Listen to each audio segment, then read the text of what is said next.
the best way to introduce a new dog into the house or a horse or whatever it is distance.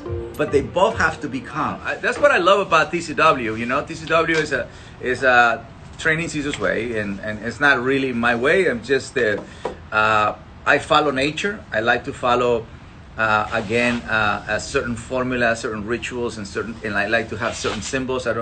If you can see in the back, I'm not a Buddhist. I didn't grow up being a Buddhist. I just love this symbolic feeling of what a Buddha represents. You know, I grew up in Mexico, and you know, most of the time you get to see suffering images, and that didn't really motivate me to be positive. That really motivated me to be calm. That didn't really motivate me to be loving and joyful. So the reason why I have symbols like Buddhas in my house, or crystals, or certain kind of colors, and you know, my furniture, it has particular colors that I like to influence myself with. I love bougainvilleas. That's actually my favorite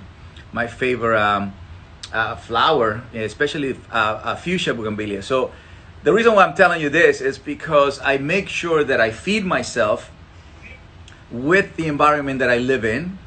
I like to, when people come to the ranch, I want them to experience that feeling of trees are planted there in a certain way for a certain reason. Statues are there for a certain reason. Why did I put the restaurant there? You know, and with this beautiful view that we have a temple at the ranch. But you know, right now, as you can see, people from all over the world have joined in. But at the same time, people from all over the world come to my ranch, and that is one of the most beautiful feelings that I always tell my parents.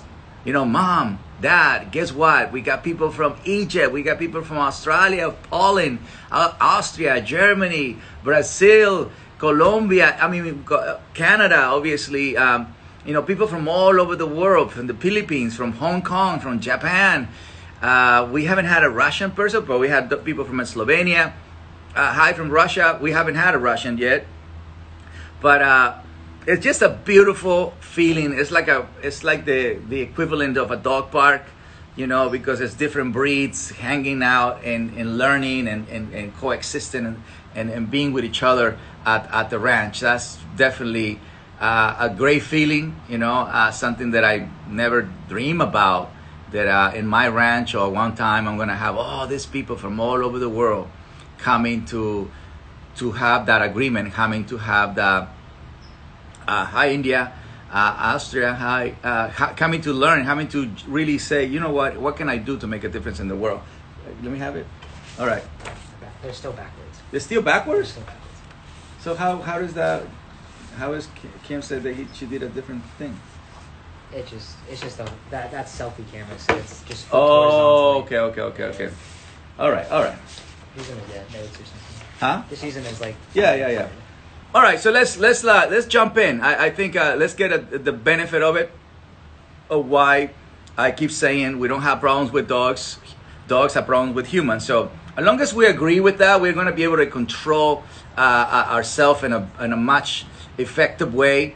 It's all about what energy do you have, right? What activities you do, and it comes down to, you know, creating trust, respect, and love. All right. Peter, help me with some questions. All right. I really struggle dehumanizing my feelings for pets. Advice or to start that transition. What do you mean? I really struggle. Why do they struggle? You sure it's backwards? No, it's not backwards. It's not backwards. It's sorry about that. It's not backwards. But if I flip it, I'm not going to be able to see the feeling of it. Hola, Carinas, ¿cómo estás? Hola from Las Vegas. Say stuffy with separation anxiety. But that's easy. I mean, okay, good. Come on, help me with some questions because. Okay, so for questions. This is going really fast. Can you go over separation anxiety? Okay, I can go over separation anxiety. Definitely. Let's just explain separation anxiety. You know, I think this is why. What about? But if it goes backwards, how are they gonna see it? We can flip it. I can. No, but I want to be able to see. Okay. Okay. All right, separation anxiety. We're going to talk about separation anxiety. We're going to break it down. We're going to decode. Okay, so you understand why the dog develops separation anxiety. They don't born with problems. Dogs don't born with problems. Human gives the problem by not understanding how a dog functions. Okay, so separation. So here's the dog, and here's the human. Okay, this is the separation, the equivalent of the separation.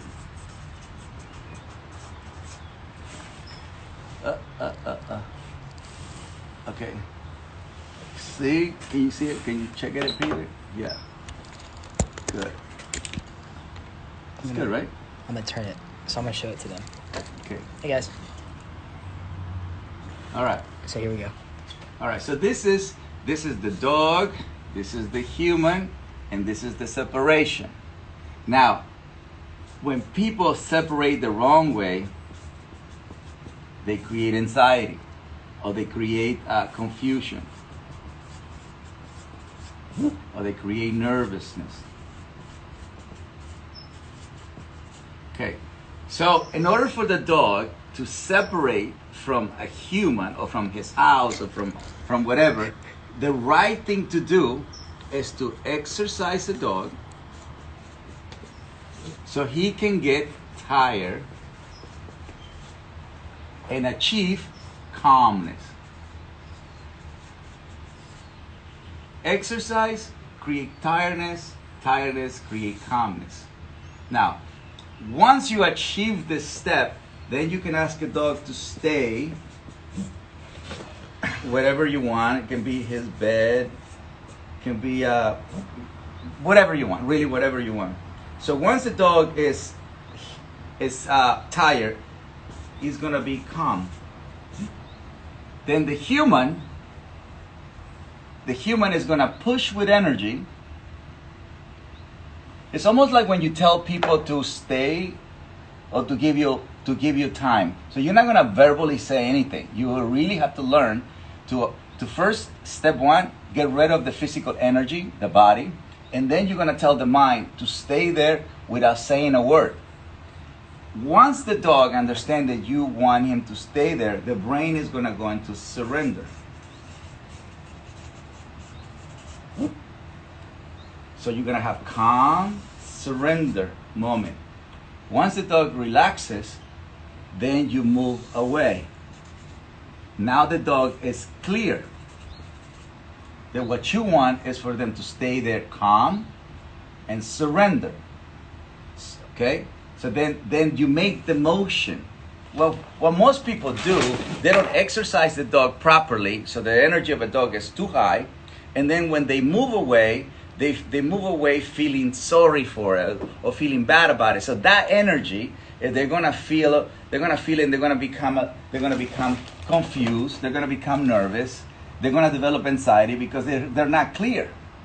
Okay, so the separation that a human have to learn to do, or the natural way for a dog to learn, is exercise first, achieve tiredness. That's why you have to make sure that when you exercise the dog is in a follower state.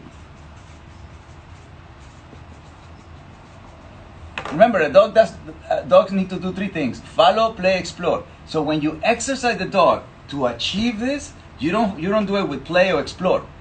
You do it with the activity of follow. That's why they have to stay focused with you, following, so they forget about the whole entire environment. It's what people call obedience. So it's like when you do obedience, or when you see people practicing obedience, the dog is in what they call heel position. In TCW, we don't really give commands. We just actually connect to a natural activity.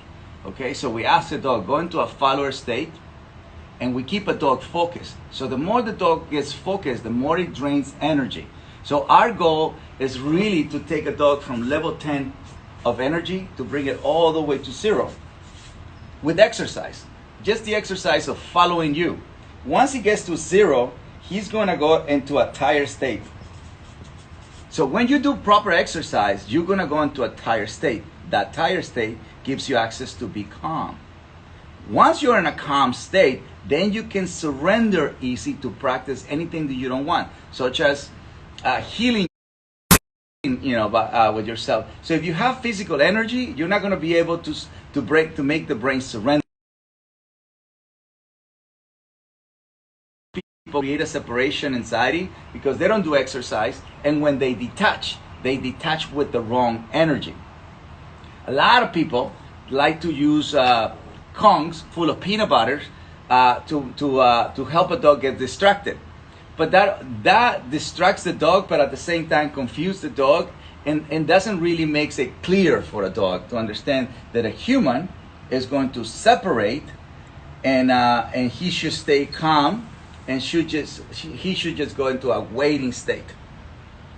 So separation anxiety is something that a human creates from the lack of exercise and from the lack of knowing how to calmly and energetically ask the dog to not follow him.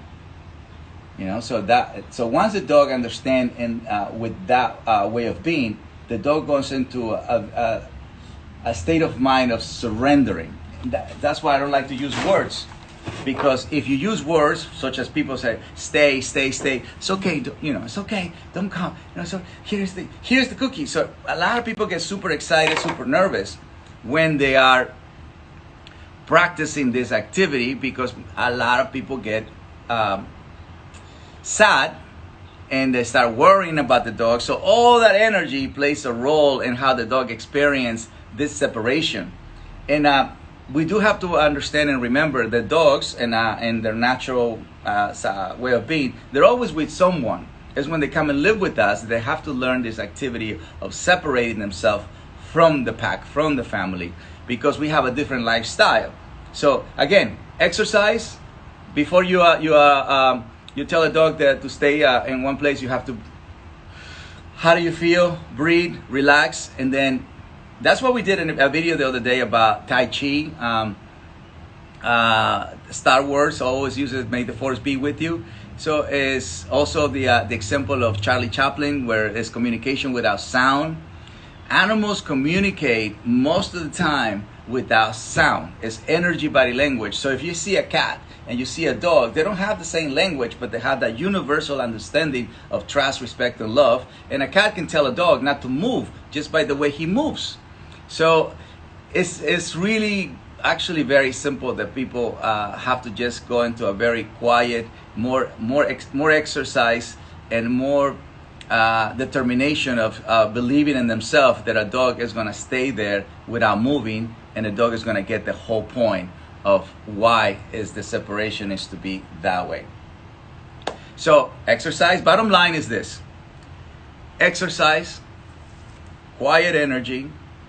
Don't worry about if a dog is going to have a hard time, because then that actually makes a dog have a hard time, because the human is actually not confident about what he's doing. Take your time about making sure the dog stays in one place. At the ranch, we tell people to do sheep herding, or asking the dog to stay in one place just by moving around. That allows the dog to understand that you don't want him to follow you. So those are exercises that visually you have to see. But again, exercise all the way to 10. That's why backpacks are very important. That's why keeping a dog focused on you is super important.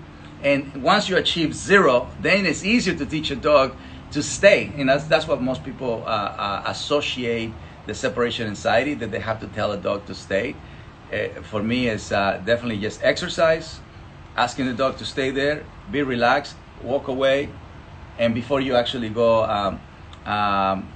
to work, when everything goes back to normal, you can do that at home right now. It's something that should be practiced at home. Most people allow the dog to follow them all the time at home, and so they don't practice this activity. They think that a dog has to follow them all the time. But separation needs to be practiced every single day, even if you don't go to work. Okay. Another one? Another question? Yeah. Hey guys. All right, so we're gonna look at the questions. So Yep. you just hit this button, and then you can see all the questions come up. Oh, this button. Wait. It says something about How do I keep my 11-month-old going focus on you when swimming? What?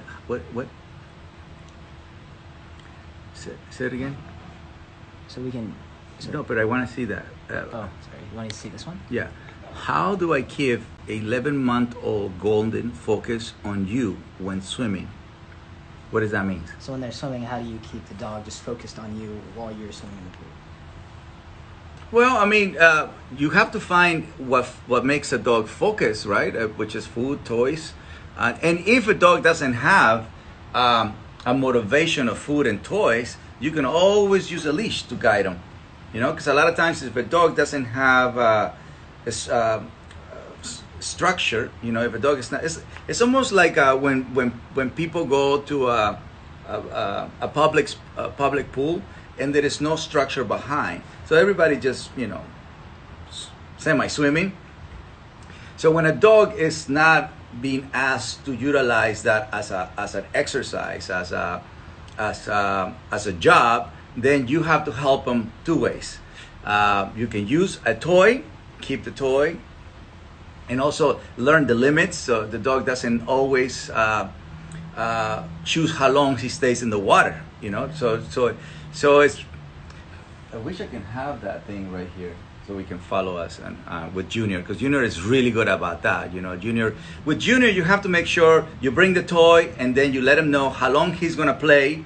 And then you let him know what kind of game is he gonna dive in, if he's gonna swim for it, is he gonna jump for it? So you have to have this strategy already. It's almost like the Michael Phelps, you know, if he's gonna do the butterfly, if he's gonna do the jumping, if he's gonna do a 200 thing, he needs to know what is he gonna do, how long is he gonna do it, and where is he gonna do it. So the focus is that you control the game. The focus is that you control how long they stay, and never let the dog jump in the water without you having that agreement.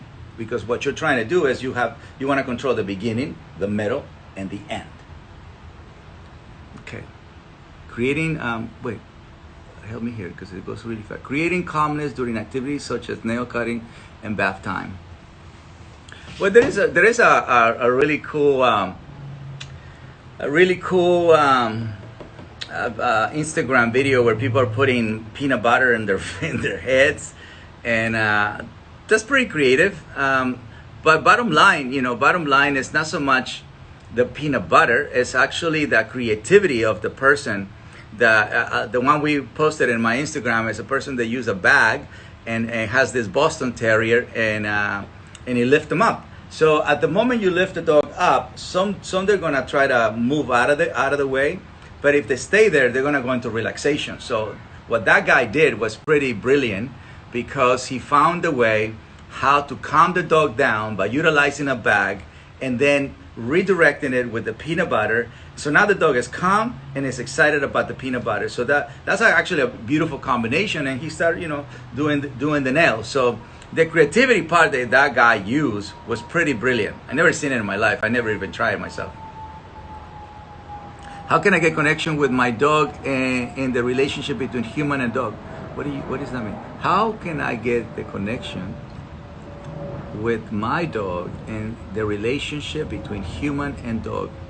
Well, I think that's what we're trying to achieve here, like to understand. Number one is they do feel energy, right? And so the first thing we have to know is, how do I feel?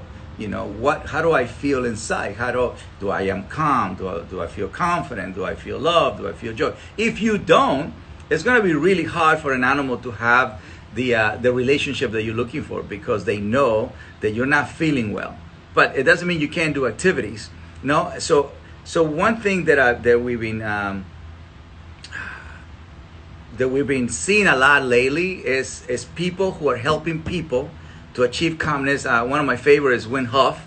He does it with ice, and I think some people are practicing that and they're achieving calmness. So the idea is that after you practice being with the ice, being in the ice, or being cold, and control that you can then go and practice that energy that you just achieved with your dog. And so it's so many different ways where people are learning to achieve calmness, and I'm glad that this is the time. Actually, this is the time where people have to focus on natural, simple, profound, and what calmness look like and feel like, in order for us to go back and to what we think is normal. So for me, dogs is a reminder that our energy is more important than our strategy, and our energy is more important than anything that is outside natural, simple, profound. And so most people, we pay attention to the outside world, and right now is a perfect time to pay attention to the inside world, such as separation anxiety. Separation anxiety is an activity created by human. Dogs should not have separation anxiety. Dogs should be absolutely happy to be indoor. For many, many years, dogs used to live outdoors. Dogs used to be outside. And now the dogs are inside, are developing this problem of separation anxiety. So why? Why would a human create separation anxiety when the whole point is for a dog to be happy, right? So if you can think, how do we create this? It allows us to understand how to change our habits, how to change our energy, how to change that we connect, how to change that we detach, how to change that we ask our dogs to do certain things. So for those who have separation anxiety with a dog, I also want you to practice when you reunite with your dog. So let's take it from early in the morning. So you wake up in the morning. I want you to see, how do you reunite with the dog? Do you have an excited ritual? Do you have a very stressful ritual? Do you immediately go and take the dog to pee? And what kind of energy you have when you're taking the dog to do this activity? Because that's really the beginning of your day. We did a seminar, not a seminar, a live show in Germany, and German people, they love structure, they love discipline, and they understand that this is the way to do it. And they understood, the moment you wake up in the morning, it sets the energy throughout the day. So that was the most revelation they had in one of my live shows, because they realized it is not so much about the structure, but it's more about the energy before the strategy. And I remember how much they loved that awareness, that they they had that aha moment immediately, because they realized that at the moment I wake up, what's my energy, and that's gonna set the rest of the day how my dog responds to me. Of course, if if people wake up and they go into, you wanna go for a walk, you wanna go for you want cookie, you want breakfast, let's go pee pee.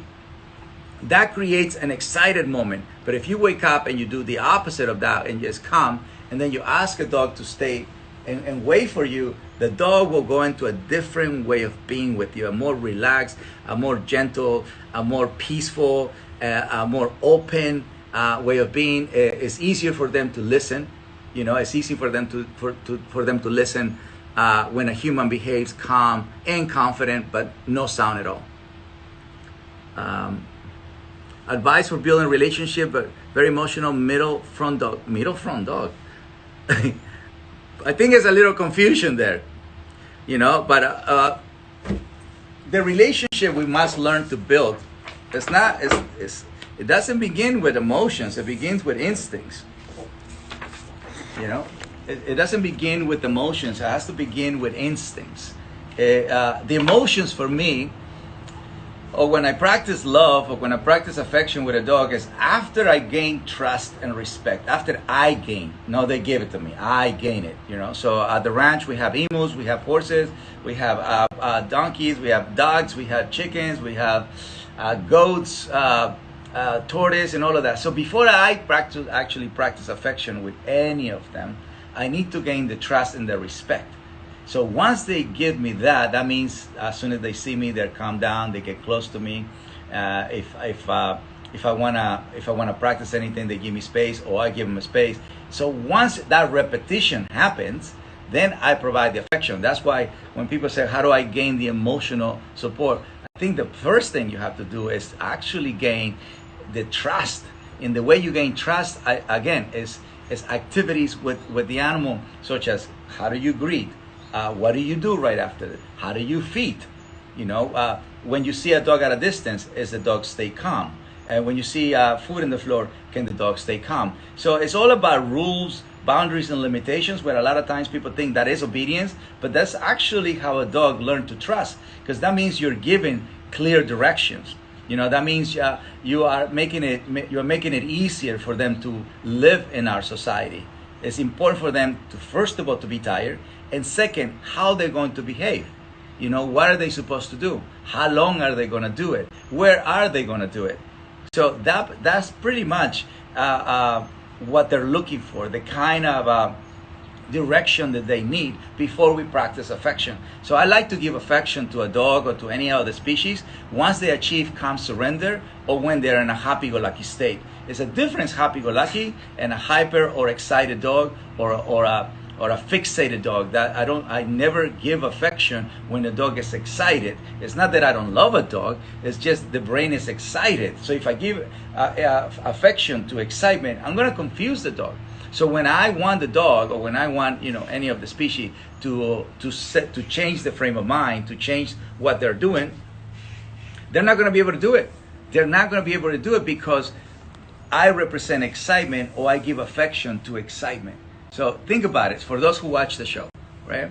How in the world people who live with their dogs or raise their dogs, and they have behavioral problems. How did this happen? Why would a dog eventually develop unwanted behavior? Why?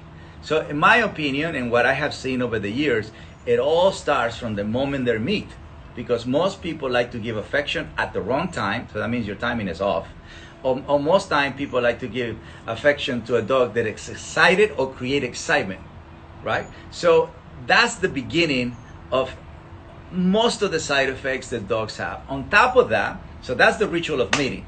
On top of that is most people do not know how to exercise a dog to the point that they drain the energy completely. So think about it. When you wake up in the morning, you're full of energy. Your job literally is to drain your energy, you know, through exercise, through work, through challenging yourself. This is how you achieve your pursuit of happiness, right? Because you're using your body, your mind, your heart to live that day.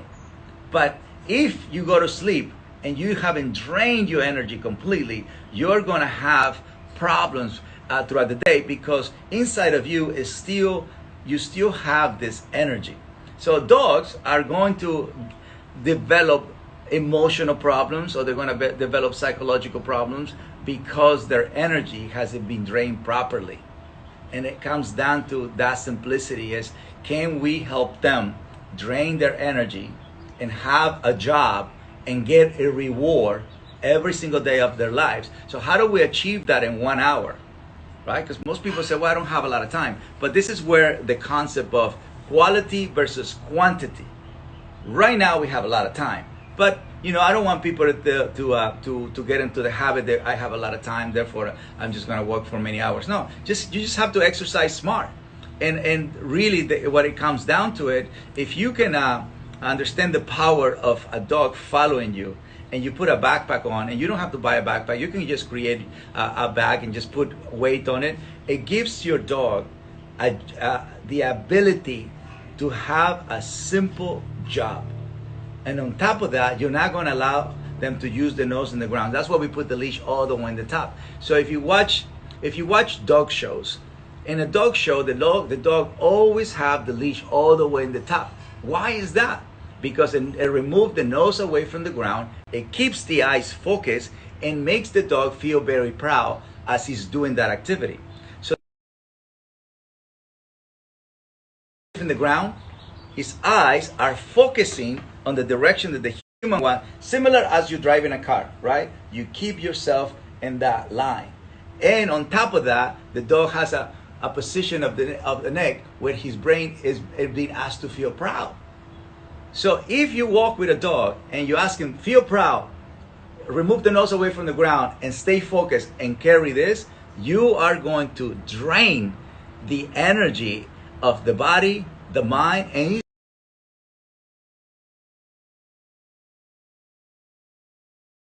just everybody should give it a try. Everybody should just practice leash all the way. If you don't like the leash on the all the way in the top, just use a halter. Okay, just use anything that remove the nose away from the ground. The only thing I'm asking or telling people is just do not let the nose touch the ground, because if the nose touches the ground, they go into what is called explore or tracking. So if the nose is touching the ground, your dog is not going to pay attention to you, and that activity makes it more excited, by the way. Okay, unless you're doing a real search and rescue, or the dog is looking for something that you ask him to do, such as, you know, when they have dogs at the airport. Those dogs are using the nose, but they're being told what to look for. So if you have that kind of scenario, yes, that dog is going to get tired because he has to ignore the other smells. So for example, the beagles at the airport, they're looking for fruit. So if somebody else decides to put pizzas all over the place, those dogs have to learn to ignore the pizza and look for the fruit. So that requires focus, that requires concentration, that takes so much energy away, because the self-control that those dogs have to have is ginormous. So again, if we practice nose away from the ground, dog focus in the direction we want, and then asking them to feel proud, and they wear a backpack, the amount of dogs that are going to be rehabilitated, the amount of dogs that are going to be happy, the amount of dogs that are going to be able to receive information at 100 miles an hour is going to be better. Actually, that's the preparation before you do separation anxiety. Walk a dog that way. Then once you achieve the tiredness, you ask the dog to stay whatever you want him to stay, and then with no silence, just energy, body language, you ask him to relax. He's going to go into a resting state. Then you just walk away. You're going to see that your dog naturally understands that what you want is for him to stay away while you move around. That's pretty much what you're saying. Now, I'm going to keep moving and you're going to stay there. That becomes a mental challenge. But in order for them to see it that clear, they have to do exercise discipline. And by the way, when you do it that way, that is affection. Every time you challenge the body and the mind at the same time, that is affection. Affection is not only when you give a dog a hug, or when you give a dog a treat, or when you give a dog kisses, or when you dance with a dog. I mean, affection to me is when we ask the body, the mind, and the heart to join us. That is when they have the greatest time in their life, because at the moment you do exercise, discipline, affection, you are creating trust, respect, and love. That is the most deepest form of a relationship that a human being can form with any species, you know. And so that is that is as simple. That is how simple that is to achieve anything you want with a dog. I want to get another question. Yeah. You guys. Introduction of pack members with only myself. Wait, Peter, don't let it go. I got it. Yeah. Introduction of pack members with only myself. Live, not help to proper introduction of new old pack members. Please, how can I do introduction? So it's only whoever, the owner, and she's him or her trying to figure out how to introduce the new pack member to the old pack member, and it's just her or him by themselves. Say it again, Peter. So it's just them, okay. With one pet parent. So one pet parent with a new pack member and old pack members, and they're trying to figure out how to introduce each other, and just them. Like, it's just they don't have any help. All right. So obviously, so you have let's say, so you have a dog, and this is an older. Yeah. That's old pack member. Old pack member, and they want to introduce a new pack member. Mm-hmm. Yep. Okay. All right. So this is the old pack member. Now, question is, what's the behavior of this old pack member? Do you trust them? If you don't, and then make sure that you put a leash on it. Make sure that, once you put a leash on, he practices calmness. And then once you bring a new pack member, how does that pack member feels? So what you're putting is energy together. And of course, how do you feel? So now you have like this triangle, right? So old pack member, new pack member, and human. Now, what needs to happen is how can we help them achieve calmness and distance? Because actually this is perfect for social distance, okay? The best way to introduce a new dog into the house or a horse or whatever it is distance. But they both have to be calm. But the one who introduces, which is us, right? The one who makes that introduction, that's the one who has to be the calmest of all, like that Buddha in the back, right? So we are the one who's guiding that introduction. We're the one who are linking this to trust. It's not about loving each other. It's a perfect time for people to say, should they love each other right away? For me, they have to trust each other. So let's say this is a chicken and this is a dog. The chicken doesn't want to love the dog. The chicken just can I trust the dog? And then me, human, I would say, we're going to stay calm. We're going to stay at a distance. And once you guys relax, and then we are going to walk together, or we're going to walk away. Depends on what you want to do. Sometimes walking away is the right thing to do, right? So they don't have to close the gap the first day. What it needs to happen the first day is calmness and respect. Distance is respect, and calmness is the feeling. So then you build on that, and then slowly you bring it together. Now, if it's dogs, and you ask me, how do I do it? Well, most of the time, the dogs that I bring are unstable, but I always have stable, like Junior and all my pack members. So I always have one dog that is stable. And so that way I can help the new dog to be part of the pack. So what I do is, as soon as that dog comes into my life, I take him for a walk. And so through the walk, I close the gap. And then they get close to each other. Then the new dog learns to trust. But I don't give them time to pay attention to anything else. But in a situation where you've never done it and you feel a little bit unsure, you can begin with the leashes. Make sure you have leashes so that way they don't go towards each other. That's for prevention. That's for safety purposes. And so once the dogs practice relaxation at a distance, you can just move them away, or you can go for a walk together. So calmness, distance, trust. That's all you want. I just want to achieve this, right? So when you bring two dogs into in your house, it's not about them loving each other, liking each other, playing with each other. You don't focus on that. Focus on calmness, trust, distance. Those three things. That is the formula. If you want to bring a horse, if you want to bring whatever thing, calmness, trust, distance. And then you build on that. And then the distance get closer and closer and closer, right? The trust and the calmness is a must. It's a must. So the closer they get and they build on trust and calmness, then eventually they're going to play with each other. They're going to sleep together. They're going to eat together. They're going to walk together. All those activities that everybody wants will happen if the foundation is calmness and trust. How to get a puppy to stop biting? Well, exploring, they explore things with their mouth. So you have to understand what makes the dog do what he's doing, and so they explore things with their mouth. Sometimes it's okay to redirect them by giving them a chew toy. I like to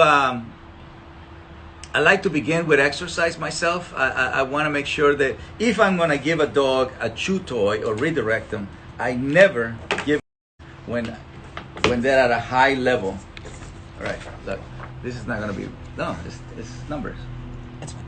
Oh yeah? Yeah. All right. So if a dog is chewing, if a dog is biting or chewing, what I need you to pay attention is how strong or how intense this puppy is. So from 0 to 5 or from 5 to 10. You know how some people sometimes are annoying? Okay, so some people are annoying from 0 to 5 or from 5 to 10. Okay, so what I need you to pay attention is how intense is this puppy biting?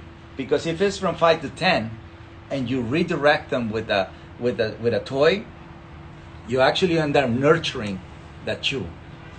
So then he said, well, if I chew strong enough, they're going to give me something. So we want to redirect is from 0 to 5. That means they're bored. Okay? So before I give them a chew toy or I redirect the dog, I bring the intensity by exercising the dog. You want to lower the intensity. You want to bring it to, so you want to bring it here from 5 to 0. Okay? Very, very important, because a lot of times people, if a dog is chewing, it's like he's getting super excited, and you give him from 5 to 10, you end up nurturing that activity. And then they start shifting that behavior towards furniture, towards the walls, and destroying the house, because the human has given them or redirect them when they're at a high level of intensity. Okay, so to me, always give redirection, or especially if it's a chew toy, when the dog is mildly practicing that. If it's too intense, exercise is your best friend. If it's because you want to drain that negative energy a little bit out of it. It's an accumulation of energy. They're too intense. So I never give a toy for me to redirect, or a chew toy, or a cookie or anything. It's like what police people do, like police dogs. So when do a dog gets reward in the police work? They have to go to a high level, but that's not what you and I want. We don't want that intensity.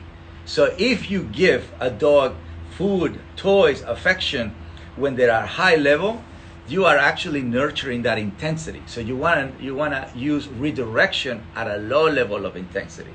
So how do we get rid of a high level of intensity, Cesar? Exercise. That's why the walk that I just said earlier, leash all the way in the top, nose away from the ground, very proud, very focused, that is your best friend. That is the best friend of the whole entire dog lovers around the world. That is the number one thing that people have to master, and just do it every single day. It just doesn't get no more simpler and natural and powerful. That activity has so much power, and it has so much soul, because a dog is going to feel proud, a dog is going to feel loved, a dog is going to feel challenged, pursuit of happiness, and the dog is going to end up tired. I mean, all the 4 worlds. That activity is your number one friend. Everybody should learn to master that. Everybody is that. I can't address that enough. That is your best friend. I mean, all the people that does behavior, all the people that do training, all the people they do that, we're gonna end up with no job if everybody around the world just master that. Which is not a problem for me, you know what I mean? I can find something else to do. But my goal is to see dogs happy, because if a dog is happy, the whole world is happy, and nobody's gonna blame a dog. So how do we get rid of aggression, anxiety, fear, separation, anxiety, insecurity, dogs misbehaving, and all of that stuff? All of that stuff is man-made. How do we get rid of that completely from the whole entire existence of this planet? Just walk the dog every day. Make sure you drain him completely, and that dog is gonna be calm, surrender, happy-go-lucky. That's it. It's that simple. All right, we got time for one more question, guys. So, how can I help my timid 12-month bring it down? More confidence. Again, I mean, that's that walk. When you keep a dog with the head high, and you keep a dog focused, that creates self-esteem. That creates teamwork. That creates get rid of negative energy. That walk that I keep mentioning, it is by far what has allowed me to rehabilitate the most difficult cases that people have seen on all the television shows that I have done. That's really the main thing. That activity alone, you can rehabilitate aggressive dogs, timid dogs, anxious dogs, insecure dogs, and you name it, whatever side effect. At the end of the day, when you put it in a much simpler form, fight, flight, avoidance. I rehabilitate that and I make a dog go into a surrender. How do I do it? Just that simple walk, and I do it in a pack, so it intensifies the feeling. It just intensifies. Instead of one dog feeling proud, I do it with 20 dogs feeling proud. Instead of one dog feeling calm surrender, it's 20 dogs feeling calm surrender. So that energy that they're feeling is being fed by the rest of the pack. It's like when we all happy. One thing is you being happy, but if it's 20 people being happy, it just intensifies the moment, right? One person meditating versus 20 people meditating, it intensifies the moment. One person praying versus 20 people praying. But we all have to be in agreement. We all have to be in sync. We all have to be in the same frame of mind. We all have to be in the same energy in order for that to be more intense. You see? But at the same time, it is the same formula for every single dog. Dogs all over the world, no matter where you are, is nose, eyes, ears. Follow, play, explore. Trust, respect, love. Exercise, discipline, affection. They're all the same. So no matter where you're going around the world, it's the same formula. Same formula, same rituals, same symbols. It's the same. So that's one area in humanity that we have absolutely control to live a natural, simple, profound life, a safe, peace, and love life, a trust, respect, love, honesty, integrity, and loyalty, body, mind, heart, calm, confident, love, and joy. All the greatness of this earth can be practiced with animals. All of it, because they're the same. No matter where the dog live. If a dog lives in Russia, it's nose, eyes, ears. If a dog lives in China, it's nose, eyes, ears. If the dog lives in Mexico, it's nose, eyes, ears. If the dog lives in America, it's nose, eyes, ears. And they all look for the same: trust, respect, and love. I love you guys. See you guys tomorrow. Thank you so much. So yesterday was about agreement. Today was about the simplicity behind fulfilling the needs of a dog. Put the leash all the way in the top, remove the nose away from the ground, make the dog feel very proud of himself, keep him focused. If you can put a backpack on it, and make sure you drain his energy at 100% to achieve calm surrender state. So agreement, calm surrender state, the greatest walk you can ever have. Thank you so much. Love you guys. Appreciate it.